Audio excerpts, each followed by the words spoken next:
নমস্কার সকল ভক্ত বন্ধুদের সাদর আহ্বান জানাই শ্রী রামকৃষ্ণ পাঠচক্রে। মা শারদা সেবাশ্রমে আজকে আমরা শুনব মায়ের কথা।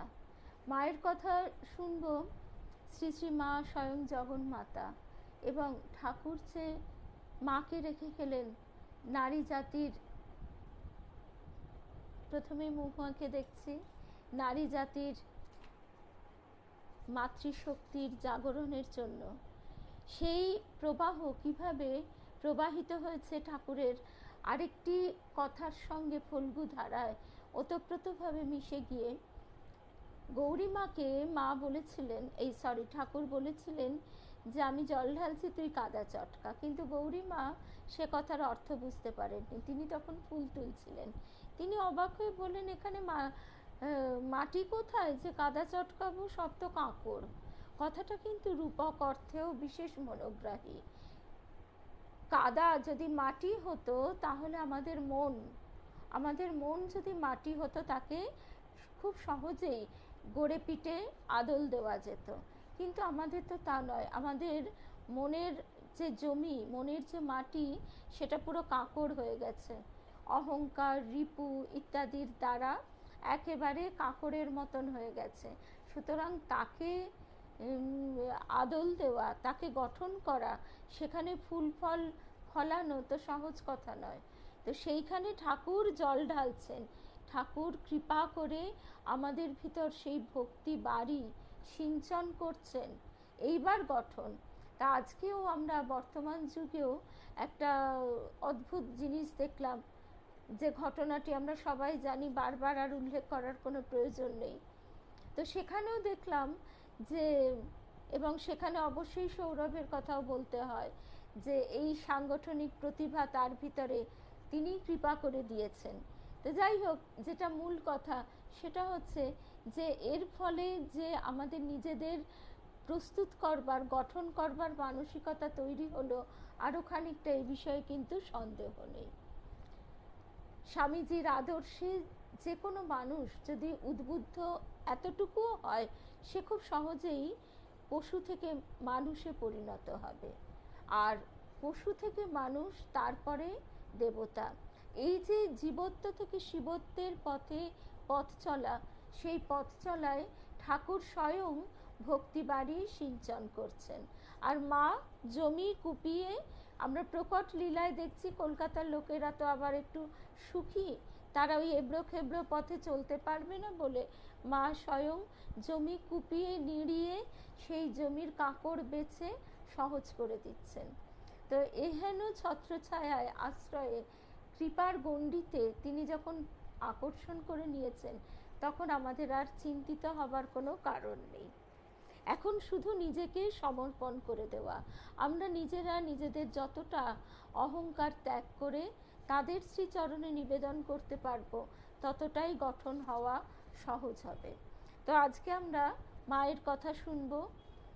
আর এরপরে আমাদের মা শারদা সেবাশ্রম ফেসবুক পেজ থেকে প্রতি শনিবার স্বামীজির অনুধ্যান শুরু হবে। তো আজকে আমাদের মায়ের কথায় চলে আসি। কিন্তু আজকেও যথারীতি আমি কিন্তু কোনো কমেন্টস দেখতে পাচ্ছি না। ভক্ত বন্ধুরা সমবেত হয়েছেন, একমাত্র মহুয়াকে আমি বুঝতে পারছি, আর কাউকে বুঝতে পারছি না, আর সম্ভবত শর্মিলাদি। তো সেই কারণে বলছি যে কোনো আদান প্রদান হয়তো হচ্ছে না বলে কেউ যেন ক্ষুণ্ণ হবেন না, কারণ আমি একটি কমেন্টও দেখতে পাচ্ছি না। আর যাই হোক, তাতে কোনো অসুবিধে নেই। আমরা মায়ের কথা শুনবো, মুগ্ধ হয়ে সবাই মিলে মায়ের কথা শুনবো। প্রথমে আমরা শুনছি স্বামী শিবানন্দজি মহারাজ কি বলছেন। এ যুগের সমগ্র নারী জাতির আদর্শ হলেন মা ঠাকুরুন। মায়ের শ্রীচরণে কোটি কোটি প্রণাম নিবেদন করে, ঠাকুর মাকে সাষ্টাঙ্গ প্রণাম নিবেদন করে, শ্রী গুরুকে স্মরণ করে আমরা শুরু করছি আজকের কথা। আর সকল ভক্ত বন্ধুদের জানাই শুভ সন্ধ্যা, প্রীতি ও শুভেচ্ছা। এই যুগের সমগ্র নারী জাতির আদর্শ হলেন মা ঠাকুরুন। তার জীবন অতি অদ্ভুত। নরদেহ ধারণ করে সাধারণ গৃহবধূর মতো থাকতেন, কিন্তু তিনি ছিলেন সাক্ষাৎ আদ্যা শক্তি জগৎ জননী।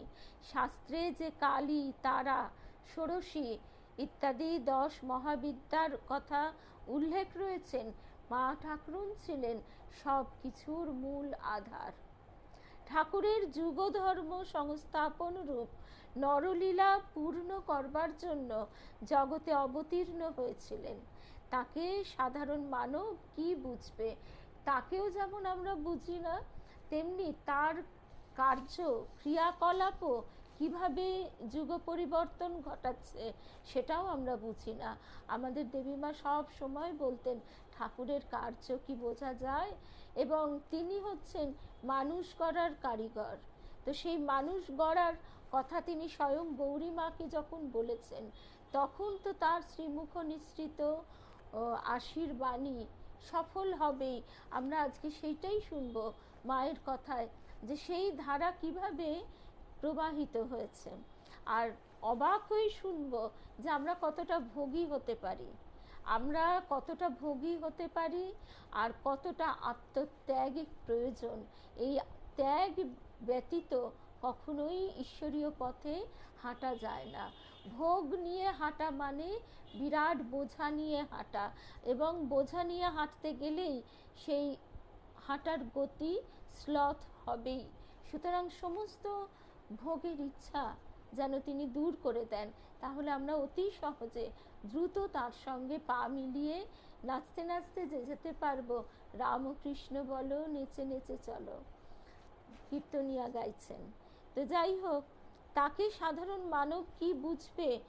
আমরাও তাকে কিছুই বুঝতে পারিনি, বলছেন স্বয়ং স্বামী শিবানন্দজি মহারাজ। নিজের ঐশী ভাব এত গোপন করে থাকতেন যে তাকে কিছুই বুঝবার জো ছিল না।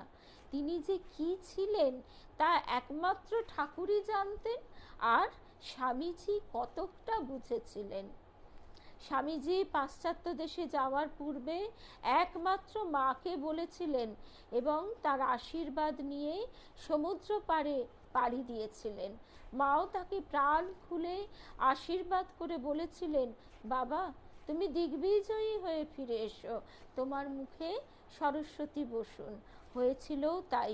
এবং স্বামীজি যে কোন পরিস্থিতিতে কি অবস্থায় সেই সাগর পাড়ে গিয়েছিলেন, সেখানে কি অবস্থায় কোন পরিস্থিতিতে ঠাকুরের কথা তুলে ধরেছিলেন, এবং ঠাকুরের নামও কিন্তু তিনি সেখানে সেইভাবে উচ্চারণই করেননি, তিনি তার বাণীকে প্রতিষ্ঠা করেছিলেন। তো সেই সমস্ত কথা আমরা আগামী শনিবার থেকে একটু একটু করে শুনতে শুরু করব। মায়ের আশীর্বাদে স্বামীজি বিশ্ববিজয়ী হয়েছিলেন। মা ঠাকুরুনের ওপর স্বামীজির কি গভীর ভক্তি না ছিল। তিনি বলেছিলেন যে মায়ের আশীর্বাদ নিয়ে সমুদ্র পাড়ে গিয়ে জগৎ জয় করে এসেছেন। তিনি কখনো এও বলতেন যে মা ঠাকুরের চাইতেও বড়।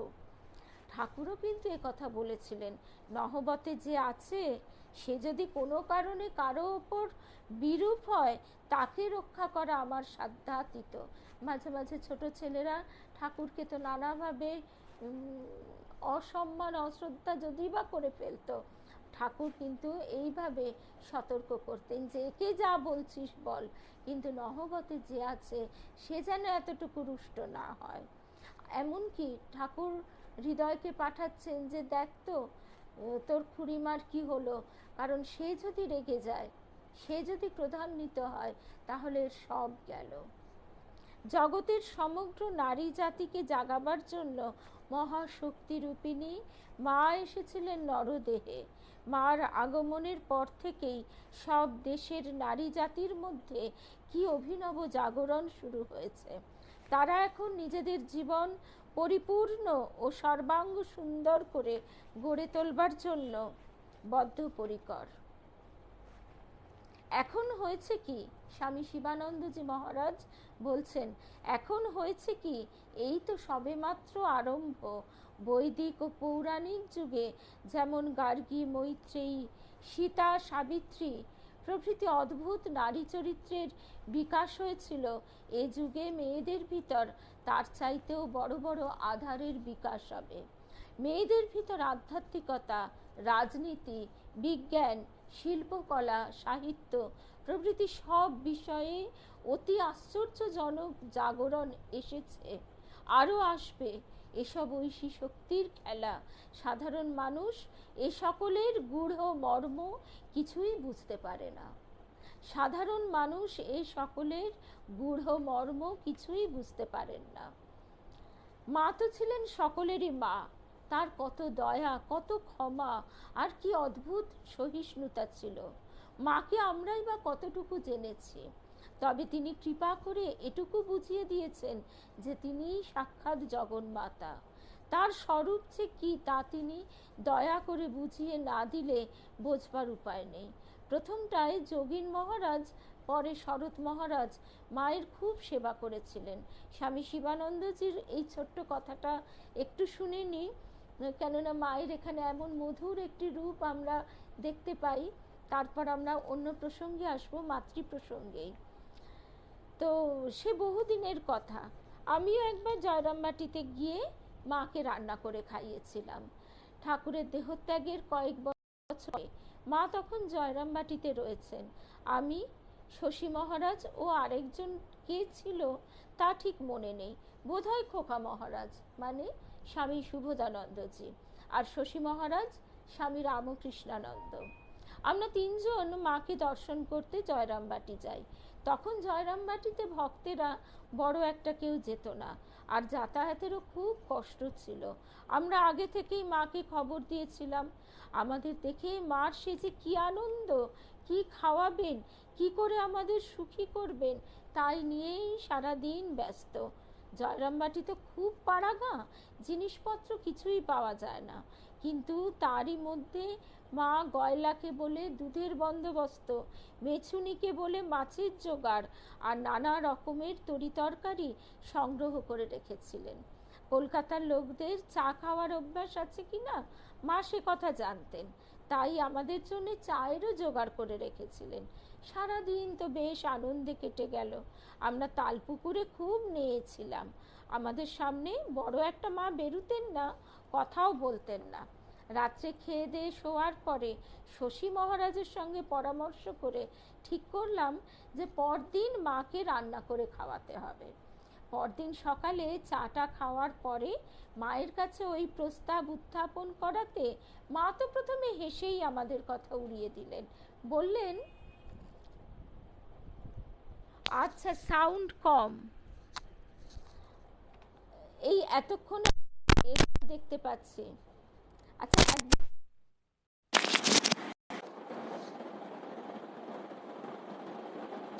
আচ্ছা এবারে দেখো তো, এবারেও কি সাউন্ড কম? আমি তাও মুখের কাছে মাইক্রোফোনটা নিচ্ছি, তাও দেখো, যদি আশা করি সাউন্ড কম হবে না। তারপর আমরা এবার একটু প্লিজ বলো মৌসুমি, ঠিক আছে? আচ্ছা এবার আমরা তাহলে একটু শুনি, তাহলে আবার বুঝতে পারবো আসতে হচ্ছে কিনা। ঠিক আছে এবার, থ্যাংক ইউ। অনেক সময় একটু লুজ কানেকশন হয়ে যায়, বইয়ের চাপ লেগে গিয়ে হয়তো একটু লুজ হয়ে যায়। আর এবারে আমি কমেন্টগুলোও দেখতে পাচ্ছি। আচ্ছা, সকল ভক্ত বন্ধুদের অনেক শুভেচ্ছা, ভালোবাসা। ভারতীদি, সুতাপা, মৌসুমি, শুভ্রাদি, সাহানা, সংযুক্তা, দুই মৌসুমিকেই বলছি, শ্রাবণী, শর্মিলাদিকে তো আগেই বুঝতে পেরেছিলাম, মধুরিমাদি, ঠিক আছে, তৃপ্তি। তাহলে আবার চলে আসি আজকের প্রসঙ্গে। এবার মায়ের কাছে এসেছে ছেলেরা। ছেলেদের সত্যি আমরা এখনও দেখি, যদি একটু রান্না করতে শেখে ইচ্ছে করে বই কি। তো সেরকম মায়ের ছেলেদেরও ইচ্ছে হয়েছে, কিন্তু মা কি ছাড়বেন? মা বলছেন সে কি হয়? প্রথমটা তো আমাদের কথা হেসেই উড়িয়ে দিলেন। সে কি হয় বাবা, তোমরা আমার কাছে এসেছো, আমি মা, কোথায় আমি তোমাদের রান্না করে খাওয়াবো? না তোমরা বলছো রান্না করে আমায় খাওয়াবে? আর তোমরা রাঁধতেই বা পারবে কেন? ধোঁয়ায় ধোঁয়ায় তোমাদের চোখ জ্বলে যাবে। তা এইরকমভাবে মা অনেক আপত্তি করলেন, কিন্তু ছেলেরাও শোনবার পাত্র নয়। আমরা কিছুতেই মার কথা শুনলাম না, খুব জেদ করতে লাগলাম। শেষটায় আমি বললাম বলছেন স্বামী শিবানন্দজি মহারাজ, আমাদের তো ব্রাহ্মণ শরীর, আমাদের হাতের রান্না খেতে আপনার কেন আপত্তি হবে? ঠাকুরও তো আমার হাতের রান্না খেয়েছিলেন। যেই না বলা ঠাকুরও আমাদের হাতের রান্না খেয়েছিলেন, অমনি মা রাজি হয়ে গেলেন। শশী মহারাজ ও আমি রান্না করলাম, আর মা খেয়ে খুব খুশি হলেন। এই তো সীমা আজকে আছে, খুব ভালোবাসা যেন। এই তো মৌসুমি 3:30টায় বাড়ি ফিরেছ, আর আমি ছবিগুলো দেখেছি, তোমার একটা ছবিও দেখেছি, বেলুড় মঠে একা একা যাওয়া। এই আকর্ষণটাই তো তার প্রতি টান। মহুয়া পাঠিয়েছে, সে কথাও শুনেছি, শক্তি দিয়েছে। এইভাবেই তো আমরা পরস্পরের হাত ধরে পথ চলছি। আসলে মৌসুমি, আমি ওই নীলাম্বর বাবুর বাড়ির লেখাটা এখনো খুঁজতে পারিনি। বাস্তবিক আমার চোখে একটা ইনফেকশন হয়েছে, ধুলো পড়ে চোখটা এমন ফুলে যাচ্ছে, অসুবিধে হচ্ছে 2 দিন ধরে। তো ঠিক আছে, আমরা রাত্রিবেলা একটু লেখাটা শেয়ার করব ছবির সঙ্গে।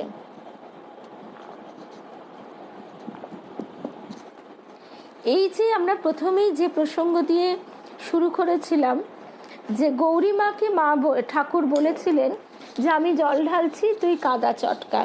তা সেই ঠাকুরের আশীর্বাদ কিভাবে প্রবাহিত হয়েছে, এবার সেই কথা শুনবো। মায়ের কথা তো শুনতে শুনতে সেই ধারাটির কথাও শুনব, এবং সেখানেও দেখব যে এই মায়ের ছায়াটি তাদের মধ্যে কিভাবে প্রকাশিত হয়েছে। এবার চলে আসছি বিন্দুবাসিনী দেবীর কথায়। তিনি বলছেন বিন্দুবাসিনী দেবী হচ্ছেন জয়রামবাটির কাছে জিপটা বলে একটা গ্রাম আছে। সেখানে জমিদার শম্ভুচন্দ্র রায়, তার দ্বিতীয় পক্ষের স্ত্রী হচ্ছেন বিন্দুবাসিনী দেবী। তিনি 1972 সালে 84 বছর বয়সে পরলোক গমন করেন। তো তার কাছ থেকে এই স্মৃতিচারণটি সংগ্রহ করেছিলেন তড়িৎ কুমার বন্দ্যোপাধ্যায়। তা সেখান থেকে আমরা একটু শুনি। আমার শ্বশুরমশাই খুব রাশভারী লোক ছিলেন, যেমন চেহারা তেমনি মেজাজ। তিনি নানা গ্রামে সালিশি করতে যেতেন, গ্রামের ঝগড়া বিবাদ মীমাংসা করতে যেতেন। শুনেছি আমার স্বামী প্রথম মায়ের ব্যাপারে অত আগ্রহী ছিলেন না। প্রথম স্ত্রী মারা গেলে ওর খুব ভাবান্তর এসেছিল কোনো কাজে। না ঠিক আছে মৌসুমি, মায়ের কথা, নীলাম্বর বাবুর বাগান বাড়ির জায়গাটা না অদ্ভুত শান্ত। ওই জায়গাটায় গেলেই মাকে যেন একেবারে স্পর্শ করা যায়।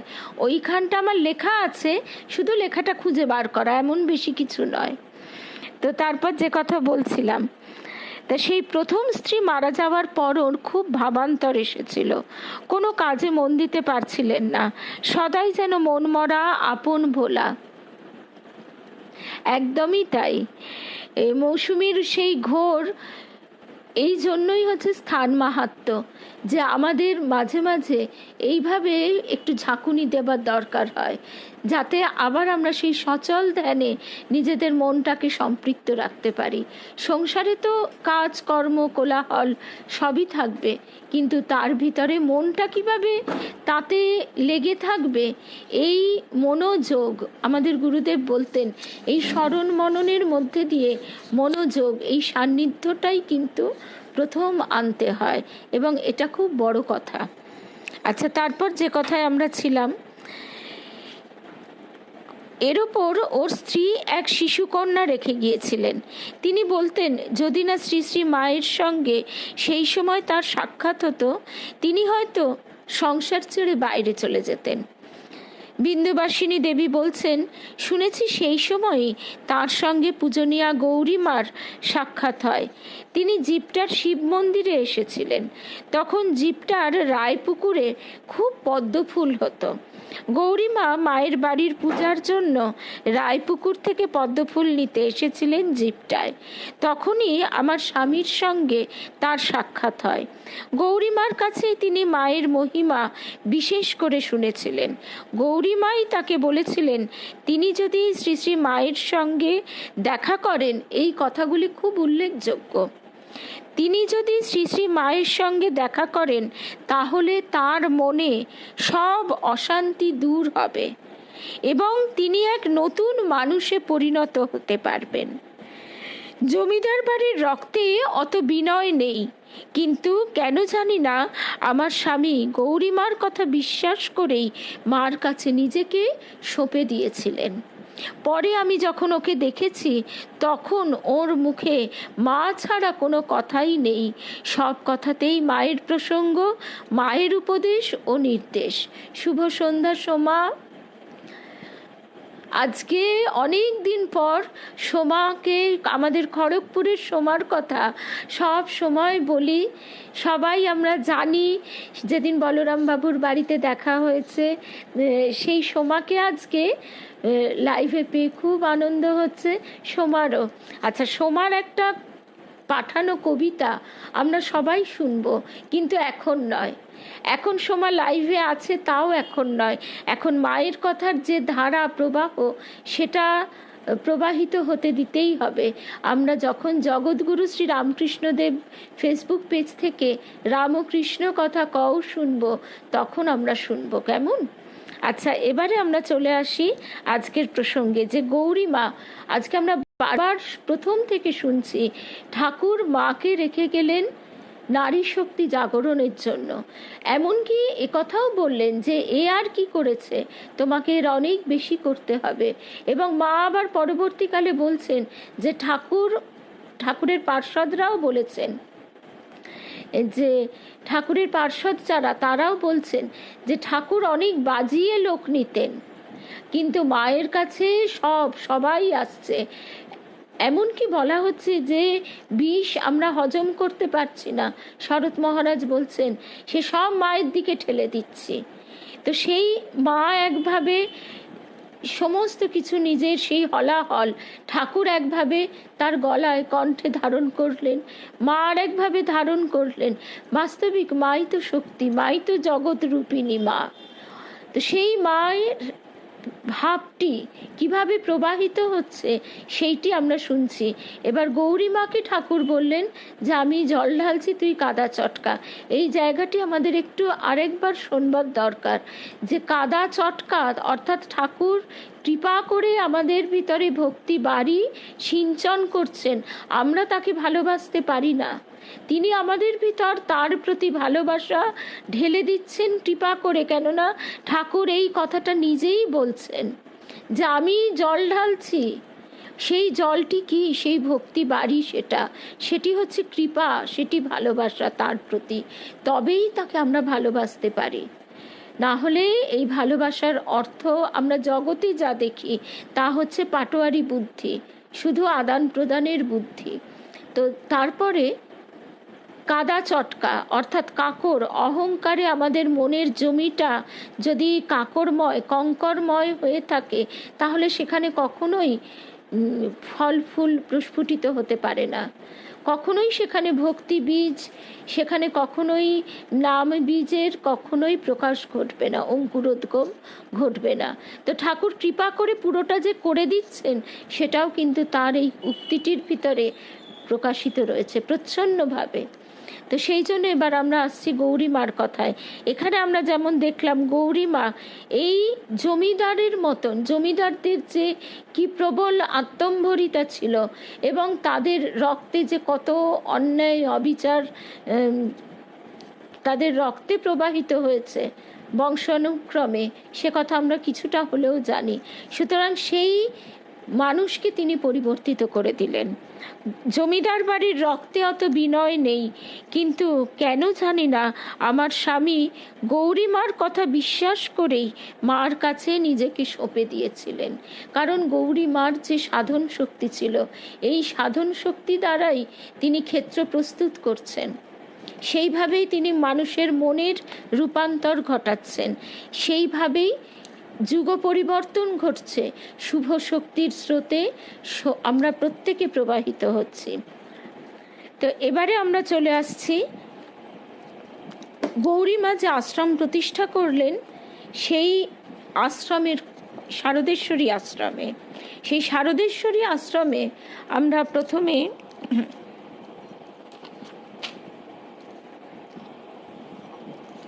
প্রথমে শুভাশ্রয়া পুরী দেবী, তিনি শতবর্ষের আলোকে কমলা মায়ের যে স্মৃতিচারণ, সেখানে একটি কথা আমাদের বলছেন।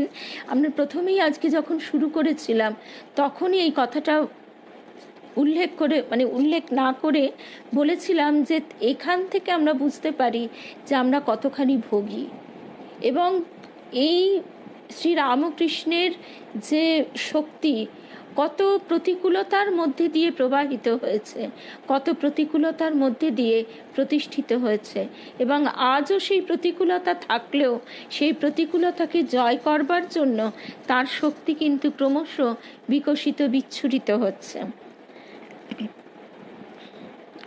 আচ্ছা, এবারে আমরা চলে আসি শুভাশ্রয়া পুরী দেবী। তিনি লিখছেন, শারদেশ্বরী আশ্রমের যখন সূচনা, বর্তমান যে কলকাতার বাড়িটি শ্যামবাজারে, পলতার জলকল হতে সরে এসে ভাড়া বাড়িতে অবস্থান করছেন গৌরীমা। দুর্গামার বয়স তখন যথেষ্ট কম, তবু তার মাথায় যথেষ্ট দায় দায়িত্ব চাপানো হয়েছে। সব কিছু সামলে তার পড়াশোনা আছে। সব কাজ সেরে হারিকেনের আলোয় যখন দুর্গামা পড়তেন, তখন তার পড়ার ফাঁক ফোকর দিয়ে যেটুকু আলো আসতো, সেই আলোয় কমলামা পড়াশোনা করেছেন।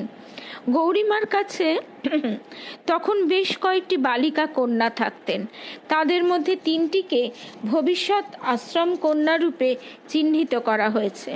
নামকরণ করা হয়েছে জপ, তপ, ব্রত রূপে।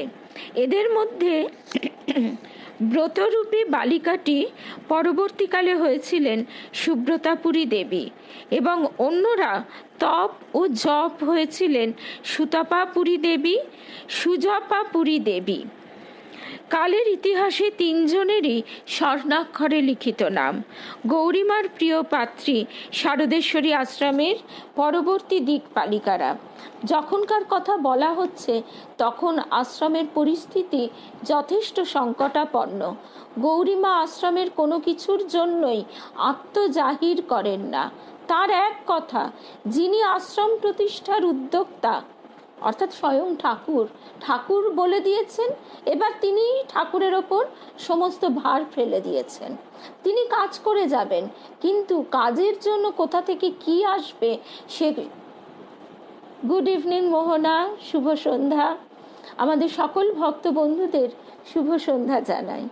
কিন্তু সেই কাজের জন্য যে সমস্ত যোগাযোগ, উপকরণ, যা কিছু প্রয়োজন, সব কিন্তু ঠাকুরের উপর ভার দিয়ে গৌরীমা নিশ্চিন্ত। তার এক কথা, যিনি আশ্রম প্রতিষ্ঠার উদ্যোক্তা, তিনি স্বয়ং যা করার করবেন, মানুষের সাধ্যে করার কিছু নেই। আমাদের দেবীমা বলতেন যে মানুষ লক্ষ লক্ষ টাকা দিয়ে যা করতে পারে, তার থেকে যদি ঈশ্বর শক্তি কণামাত্রও দেয়, তার রূপান্তর ঘটে যায় অতি সহজে এবং আশ্চর্যভাবে। আশ্রমের কিন্তু প্রয়োজন আছে বিপুল। অনেকগুলি কন্যা, তারা বড় হচ্ছেন, তাদের প্রয়োজন বাড়ছে। প্রতিদিন মাথায় দেবার তেল থাকে না, 2খানার বেশি 3খানা কাপড় নেই, ঘরের মেঝে মুছে ভাত খাচ্ছেন। এই কথাটা আমাদের বিশ্বাস হয়? আর যদি বা হয়, তাহলে বুকের কোন জায়গাটা মুচড়ে ওঠে? লোকের বাড়িতে আমরাও করে থাকি রূপোর বাসন কেনা, কতখানি অসভ্যতা। ঘরের মেঝে মুছে ভাত খাচ্ছেন, থালা বাসনের অভাব। একটা প্রচলিত প্রবাদ আছে, চোরের ওপর রাগ করে মাটিতে ভাত খাওয়া। তা মাটিতে ভাত খাওয়া যে সত্যি ঘটছে, এটা বিশ্বাসই করা যায় না। মাটিতে এইভাবেই দিন যায়। সংগ্রাম যত কঠিনই হোক, সব কিছু হাসি মুখে মেনে নিয়েছেন কন্যারা। এদের মধ্যেই বড় হয়েছেন কমলা মা, অনমনীয় তেজস্বিতা। এবং কমলা মায়ের শান্তিনিকেতনে থাকাকালীন এবং তার যে রবীন্দ্রসঙ্গীতের প্রতি অসম্ভব ভালোবাসা, এবং রবীন্দ্রসঙ্গীতের মধ্যে দিয়ে তার যে যাত্রা আধ্যাত্মিক পথে, সেসব কথা আমরা একটু একটু করে শুনব। এবং তার সঙ্গে এটাও মনে পড়ে যায় লালজির বায়না। লালজি আবার বায়না করে ওই গানটা শোনাতে হবে, গহনা কুসুম কুঞ্জ মাঝে। অবশ্যই শ্রী শ্রী সারদা মা এদের সুকঠিন দৃঢ়তা দেখে নিজেই এগিয়ে এসেছেন। মা স্বয়ং এগিয়ে এসেছেন শারদেশ্বরী আশ্রমে, সেই দুটি ইটের ওপর বসিয়ে মাকে পুজো করেছিলেন গৌরী মা এবং বলেছিলেন এই আশ্রম প্রতিষ্ঠার ভূমি পূজা হয়ে গেল।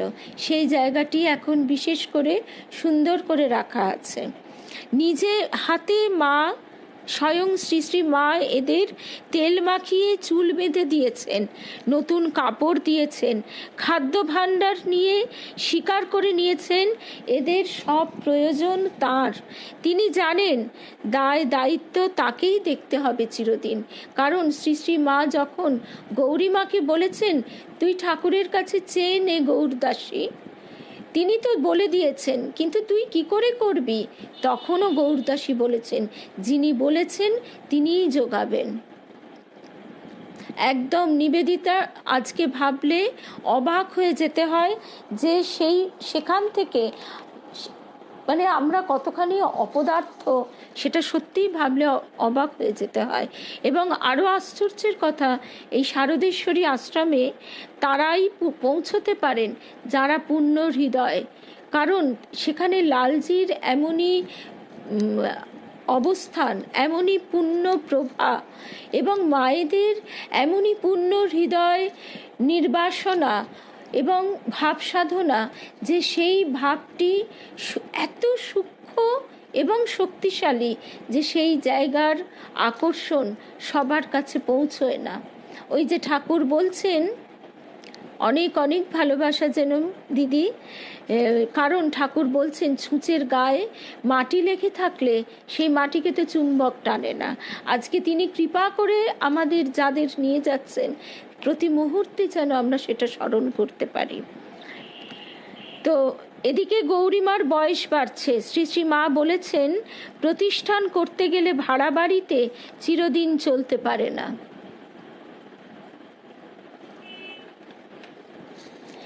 এগুলি সমস্ত কিন্তু ঠাকুর মায়ের কথা গো। আজকে তিনি এই মুখটা দিয়ে বার করছেন তার কৃপায়। দেখো আমি বারবার একটাই বলি যে কোনো বাদ্যযন্ত্র সে কি বলে আমি নিজে নিজে বাজছি, নয়, গুণী তাকে বাজাচ্ছে। ঠিক সেই রকম গীতার যে আছে মানে গীতার বন্দনা, সেখানে এই যে শ্লোকটি আছে মুকাঙ্কার পঙ্গুং লঙ্ঘয়তে গিরি মুকাঙ্কারতি বাচালং, কথাটি কিন্তু অক্ষরে অক্ষরে সত্য। নিজের জীবন দিয়েই সেটা বলতে পারি। আর সঞ্চিতা একদম মায়েদের আন্তরিকতা, মায়েদের ভালোবাসা, আমাদের গর্ভধারিণী মায়েরা তাদের ভিতরেও কিন্তু আমরা অনেক সময় অনেকেই অনেক অপূর্ণতা পাই। সেটা কোনো দোষের নয়, কারণ আমাদের ভিতরেও তো সেই অপূর্ণতা আমাদের সন্তানরাও পেতে পারে। তার কারণ কি, আমাদের গুরুদেবের কাছে শুনছি ঠাকুর বলছেন যে যতক্ষণ মায়েদের জীবত্বের পুঁটুলিটি বাঁধা আছে ততক্ষণ মাতৃত্বের পূর্ণ বিকাশ সম্ভব নয়। সেই জন্যই মা আমাদের গণ্ডি ভাঙা মা। জগতের কাছে তিনি জগন্মাতা কি সে বোধের আমরা কেউ পৌঁছাইনি, কিন্তু তিনি মা, কীরকম মা, সেই মায়ের ভালোবাসাটা তো আমরা আস্বাদন করতে পারি। আহা, আমাদের সংঘমিত্রা বলছে সত্যি কত, এবং শুধু তাই নয়, লালজি আমাদের সেই সুবিধেটাও করে দিয়েছেন। না হলে আমরা যে প্রান্তে থাকি এই প্রান্ত থেকে ওই শ্যামবাজারে পৌঁছানো মোটেই সহজ কথা নয়। আর তারপর মায়েদের তো বয়স হচ্ছে, সেই জন্যে মেট্রো স্টেশন থেকে লালজির জায়গাটিও কিন্তু খুব সোজা, খুব সহজে যাওয়া যায়। পথেই আবার ফল মিষ্টি সব পাওয়া যায়।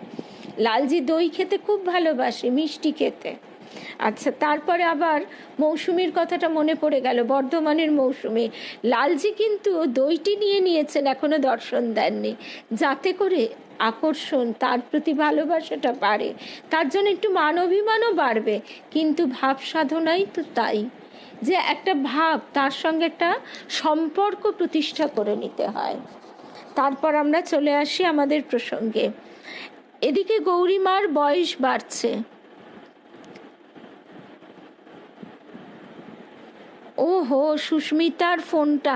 আচ্ছা, কোন সুস্মিতা আমি যদিও বুঝতে পারলাম না, মনে হয় বহরমপুরের সুস্মিতা, কারণ ওকেই আমি দুদিন দেখতে পাইনি।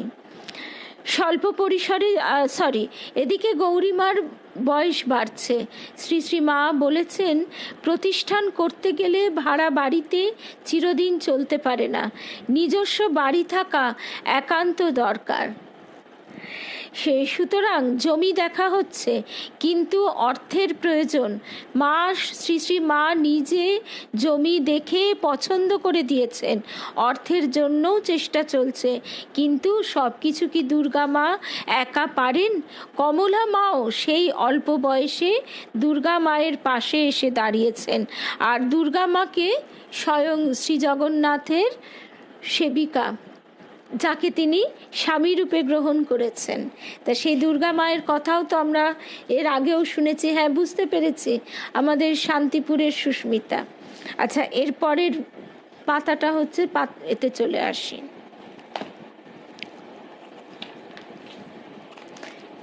এই বইটা থেকে আজকে আমি দাগ দিয়ে দিয়ে রেখেছি যে কোন জায়গাগুলো শুনবো।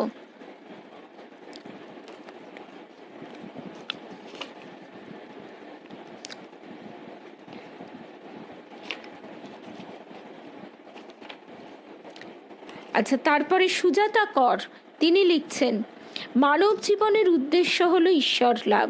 সেই পরম রমণীয়কে তমসার অপর পারে অবস্থিত চৈতন্যময় দিব্যজ্যোতি স্বরূপ পরম পুরুষকে জানা বা উপলব্ধি করা সাধারণ মানুষের পক্ষে সম্ভব নয়। তাই প্রয়োজন হয় গুরুর। গুরু আধ্যাত্ম পথের দিশারি হয়ে শিষ্যকে সাহায্য করেন, সেই একান্ত আপন আত্মার আত্মীয় চিরসুন্দর লীলাময়ের চরণতলে পৌঁছে দিতে। পার্থিব জীবনের ধূলি মালিন্যে মলিন শিষ্যের হৃদয়কে আপন শক্তি দিয়ে, শিক্ষা দিয়ে তিনি উপযুক্ত করে তোলেন।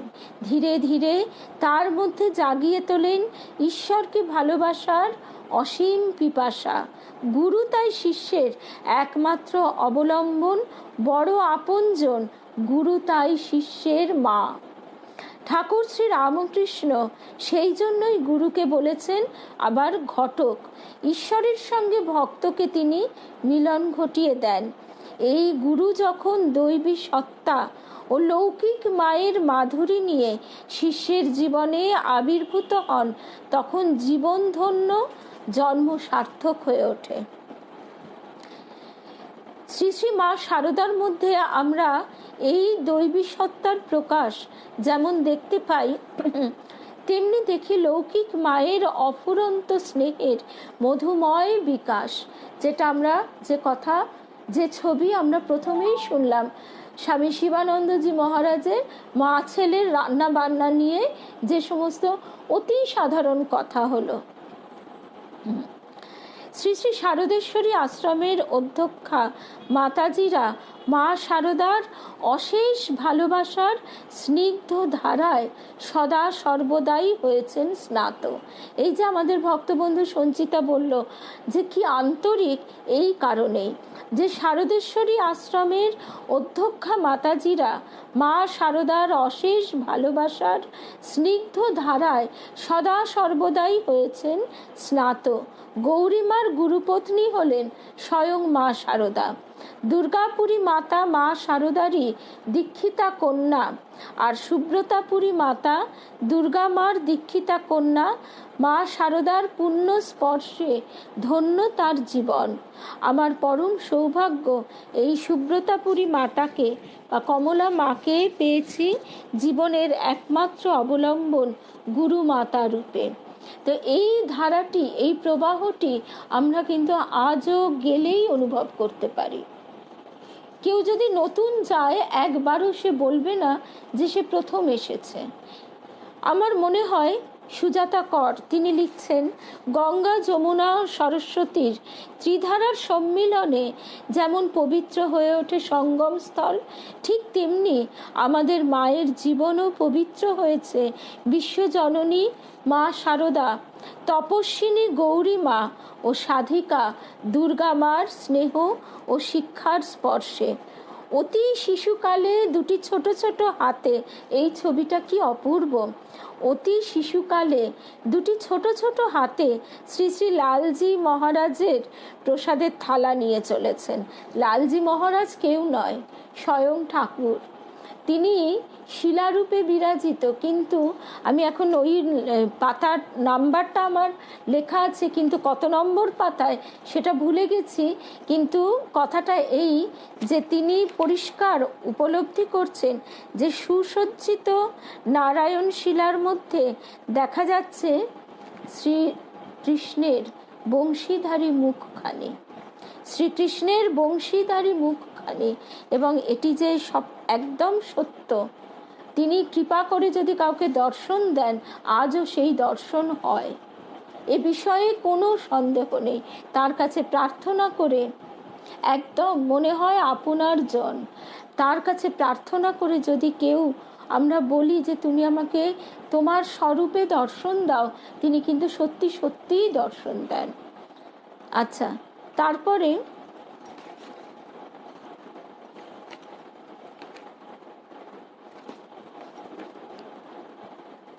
মায়ের প্রসন্ন দৃষ্টি ঝরে পড়েছে ভাবিকালের সাধিকার শিরে।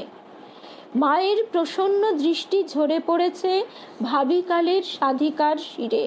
গৌরীমার কাছ থেকে মা পেয়েছেন বিদ্যা ও সঙ্গীত শিক্ষা। অনুপম চরিত্রের বৈশিষ্ট্যে ধর্মনিষ্ঠায় গৌরীমা প্রসন্ন হয়ে আশীর্বাদ করেছেন। একান্ত স্নেহের ধন নাতনিকে গৌরীমা বলেছেন, ওরে আমার দামোদর, তোর সঙ্গে কথা বলবেন। এবং মায়ের জীবনে অর্থাৎ কমলা মার জীবনে গৌরীমার এই আশীর্বাদ পরম সত্য হয়ে দেখা দিয়েছে। সেইটি কীরকম? শ্রী শ্রী মাঝে বলেছেন, পর কোথায়, সবাই আমার আপন, সবই আমার আপন। আবার বলেছেন শ্রী শ্রী মা যে আমি পাতানো মা নই, সত্যিকারের মা। আমরা যে দেহজাত সন্তানের মা, সেইটির সঙ্গে আমাদের সেখানে আমাদের মাতৃত্বে, সেই জগন্মাতারই মাতৃত্বের মানে কণিকা মাত্র প্রকাশিত হয়, এবং এই সম্পর্কটা চিরস্থায়ী, চিরকালের নয়। সেই জন্যই মা বলছেন সত্যিকারের মা। আমাদের গুরুমাতাও যেন এই মহাবাণী অর্থাৎ কমলা মা যেন এই মহাবাণী হৃদয়ে ধারণ করে আমাদের সামনে আবির্ভূত হয়েছিলেন। তাই তার প্রতিটি সন্তানের সঙ্গেই গড়ে উঠত ব্যক্তিগত সম্পর্ক, আর সেই ব্যক্তিগত সম্পর্কের সেতু ধরে সন্তানরা অনায়াসে পৌঁছে যেত মায়ের স্নেহময় কোলের কাছটিতে। অতি সাধারণ কথা, সন্তান ভালো করে লেখাপড়া করছে না, মাকে কন্যা জানাচ্ছে অন্তরের ব্যথা, চাইছে প্রতিকার। আবার আত্মীয়ের বিয়োগের দুঃখ দূর করতে সন্তান ছুটে এসেছে মায়ের কাছে। করুণায় ছলছল করে উঠেছে মায়ের দুটি চোখ, সান্ত্বনা দিয়ে বলেছেন, তোমাদের আমি তো আছি। এই সব ব্যক্তিগত মুহূর্তে সন্তান ভুলে যায় ইষ্টপথের দিশারিকে। সংসার ত্যাগী সন্ন্যাসিনীকে এসব তুচ্ছ সাংসারিক কথা বলা উচিত নয়, কিন্তু তখন তিনি তো মা, তিনি সন্ন্যাসী নন, তিনি গুরু নন, তিনি শুধু মা। মাকে ছাড়া কার কাছে সন্তান জানাবে হৃদয়ের বেদনা? তিনি যে বড় আপন। মায়ের কাছে দুটি প্রসঙ্গ বড় প্রিয় ছিল, একটি হলো দামোদর লালজির প্রসঙ্গ, আর একটি দুর্গা মায়ের কথা। তা সেই লালজির সঙ্গে মা পরম আনন্দে তার নিত্য নতুন লীলার কথা কখনো কখনো আমাদেরকে বলতেন। কোনোদিন আবার অভিমান করে বললেন, দেখ না মা, এত খেতে দিই, তবু আবার একজনের কাছে পায়েস খেতে চেয়েছেন। মায়ের এই কণ্ঠস্বরের সঙ্গে যেন মিশে যায় বৈষ্ণব পদাবলীর মা যশোদার কণ্ঠস্বর, মোরও ঘরে এত ননি, তবু চাইয়া খাও ননি, আন বাড়ি যাইয়া। দুর্গা মার প্রসঙ্গ উঠলেও মা যেন বলে শেষ করতে পারতেন না। এই ক্ষুদ্র আশ্রম, এই সুমহান, আজ এই সুমহান প্রতিষ্ঠানে পরিণত করেছেন এই মহীয়সী মায়েরা। মা বিশ্বাস করতেন আশ্রমের প্রতি ধূলিকণায় মিশে আছে গৌরীমা, দুর্গা মার চরণ ধূলি।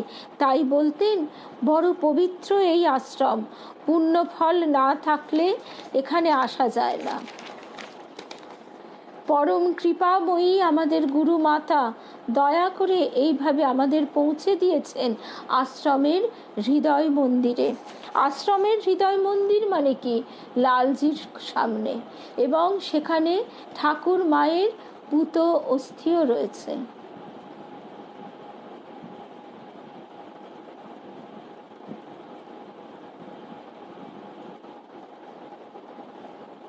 একদম, এই যে সঞ্চিতা বলছে, সঞ্চিতার মেয়ে তো কত ছোট, এবং একদম বর্তমান যুগের মেয়ে, লেখায় পড়ায়, পোশাকে আশাকে, কাজে কর্মে। তার মধ্যে মায়ের মধ্যে যেমন আমাদের সেই প্রাচীন ঐতিহ্য এবং আধুনিকতা পরিস্ফুট হয়ে উঠেছিল, ঠিক তেমনি আমরা দেখছি আজকের মেয়েদের মধ্যেও সেইটি হয়তো কখনো কখনো একটু এদিক ওদিক হয়ে যাচ্ছে, কিন্তু সেটাই বড় কথা নয়। তাদের ভিতরে এই যে অনুভূতি, মধুরিমাদিও আমাকে বলেছে যে তার মেয়ের কথা, যে তার মেয়ের ভেতরেও এই যে আকর্ষণ, এই যে ভালোবাসা, ওই যে ঠাকুর গৌরীমাকে বলেছেন না, আমি জল ঢালছি তুই কাদা চটকা, আমরা এই কথার মানে এমনি পড়ে যাই, কিন্তু একটু যদি তিনি কৃপা করে বুঝিয়ে দেন, তখন আমরা বুঝতে পারি যে জল ঢালছি মানে কি। তিনি আমাদের ভিতর সেই ভক্তি ভালোবাসা তার প্রতি ঢেলে দিচ্ছেন, ভক্তি বাড়ি তিনি সিঞ্চন করছেন, তবে আমাদের অন্তরে সেটা জমছে। এবারে ওই কথাটাও মনে রাখতে হবে, বাবুরাম মহারাজ যে কথাটা সবসময় বলতেন, স্বামী প্রেমানন্দ আর রাজা মহারাজ বলতেন, আর আমাদের গুরুদেবের মুখে ওই কথাটা শুনেছি, যে কৃপা এসে যেন ফিরে না যায়, আর যে আধারে তিনি ঢালবেন সেই আধারে যেন ফুটো না থাকে, তাহলে তো সব বেরিয়ে যাবে। সেই ফুটোটিও তিনি অবশ্য কৃপা করে মেরামত করে দেন। আমাদের গুরুদেব বলতেন, আমি তোদের মনের ঘরে ঝাড় দিই।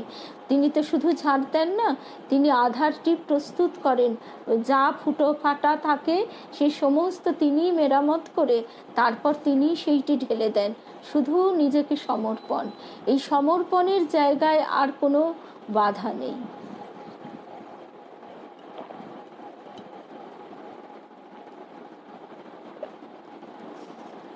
তারপর মা আমাদের বলতেন, তোমাদের পরম অবলম্বন এই শ্রীহরি, একে তোমরা ভুলো না, তোমাদের সমগ্র সমর্পণ তারই কাছে। এই দামোদর লাল, এই শ্রীহরি, এই শ্রী রামকৃষ্ণ তোমাদের শ্রেষ্ঠ প্রণামখানি। কি অপূর্ব কথা! প্রণামেরও যে বিশেষণ হয় জানতাম না আগে। তোমাদের শ্রেষ্ঠ প্রণামখানি নিবেদন করো এই পরমানন্দের শ্রীচরণে। তোমাদের চিত্ত নিত্য শুদ্ধ পবিত্র হোক তারই চিন্তায়। জীবন সায়াহ্নে মা যে এই মহা শিক্ষা দিয়ে গেলেন তার সন্তানদের, তা যদি গ্রহণ করতে না পারি তা হলো আমাদেরই মূঢ়তা। কাল সতত চলমান, তাই একটি একটি করে কতগুলো দিন পার হয়ে গেল। আশ্রমে এলে আমরা কিন্তু আজও তার স্নেহময় স্নিগ্ধ স্পর্শ পাই। এখনো মাঝে মাঝে আমরা তার দিব্য উপস্থিতি অনুভব করতে পারি। আচ্ছা, এরপরে হচ্ছে 45।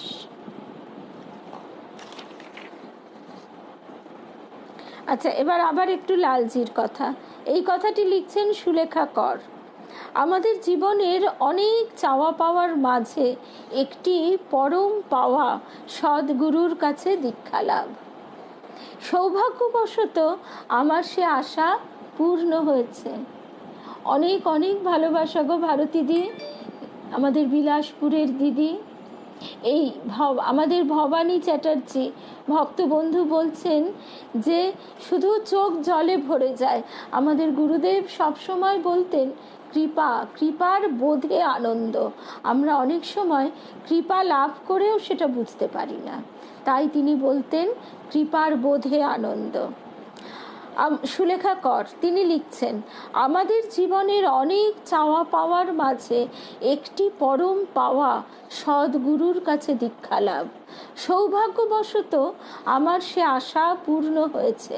শ্রী শ্রী শারদেশ্বরী আশ্রমের তৃতীয়া অধ্যক্ষা শ্রী শ্রী শারদা মাতার স্নেহধন্যা সাধিকা সুব্রতাপুরী মাতার কমলা মায়ের আমি দীক্ষিত সন্তান। নির্দিষ্ট দিনে সকালবেলা আমরা দুই বোনে আশ্রমে গেলাম। মানে যেদিন তার দীক্ষার অনুমতি লাভ হলো সেই দিনের কথা। মা তখন লালজির মন্দিরে ছিলেন, সেখানেই আমাদের ডেকে পাঠালেন। আমরা মন্দিরের সামনের চত্বরে গিয়ে বসলাম। মা তখন লালজিকে স্নান করাচ্ছিলেন। এই তো কি সৌভাগ্য, লালজি কৃপা করে তার কথা আমাদের শোনবার সুযোগ করে দিচ্ছেন। তা না হলে এই পাতায়, কোন পাতায় এই কথাটা আছে মনে ছিল না। পাতার নাম্বারটা আমি লিখেছি, কিন্তু ঘটনাটা আমি লিখে রাখতে ভুলে গেছিলাম। কি অপূর্ব, আজকে এটাই আমাদের শেষ প্রসঙ্গ। মা তখন লালজির মন্দিরে ছিলেন, সেখানেই আমাদের ডেকে পাঠালেন। আমরা মন্দিরের সামনের চত্বরে গিয়ে বসলাম। মা তখন লালজিকে স্নান করাচ্ছিলেন, কত যত্ন করে স্নান করালেন।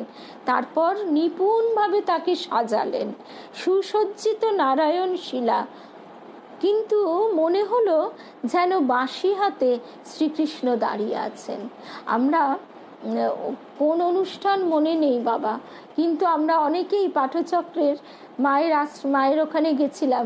সেই দিনকে লালজি নিচে এসেছিলেন, সকলকে দর্শন দিচ্ছিলেন, এবং ঠিক এইভাবেও তিনি দর্শন দিয়েছেন তার অগণিত ভক্ত সন্তানকে।